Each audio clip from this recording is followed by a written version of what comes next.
Oke teman-teman, Assalamualaikum warahmatullahi wabarakatuh. Jumpa lagi di channel CCTV Horror. Kali ini saya sedang berada di lokasi yang cukup angker teman-teman ya. Ini toilet yang sudah lama tidak digunakan, malah belum pernah digunakan kayaknya. Karena ini aja bangunannya belum jadi nih. Yuk kita cek bagian dalamnya biar tidak penasaran teman-teman ya. Ini teman-teman ya, untuk bagian sebelah kanan ini kondisinya kayak gini teman-teman ya. Sekarang kita cek sebelah kiri.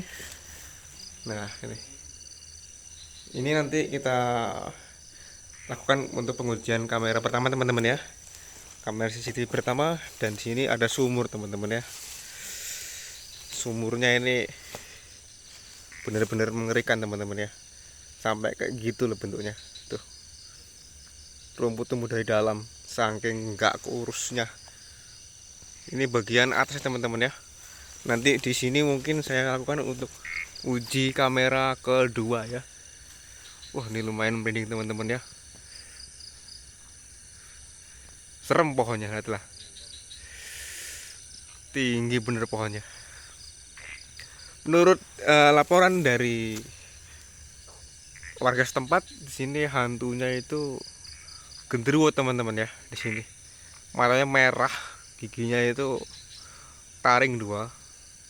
Tapi nggak tahu juga, nanti kita cek aja kameranya setelah kita tinggal di rumah nanti, apakah benar hantunya genderuwo ataukah yang lain. Ini tambah bagian bawah teman-teman ya, bagian bawahnya, samping. Nah ini bawah, kondisi sekitarnya yang bongkor sekali. Oke teman-teman, sementara gitu dulu ya. Saya juga kurang paham untuk histori di sini karena saya juga baru dapat lokasi di sini.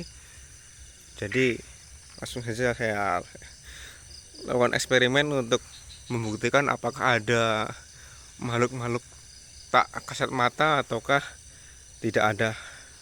Karena yang bongkor belum tentu juga ada anunya, apa, hantu-hantu yang mau nampak gitulah. Tapi ya nanti kita cek aja bareng-bareng. Oke teman-teman, sementara itu dulu ya. Sampai jumpa di video berikutnya.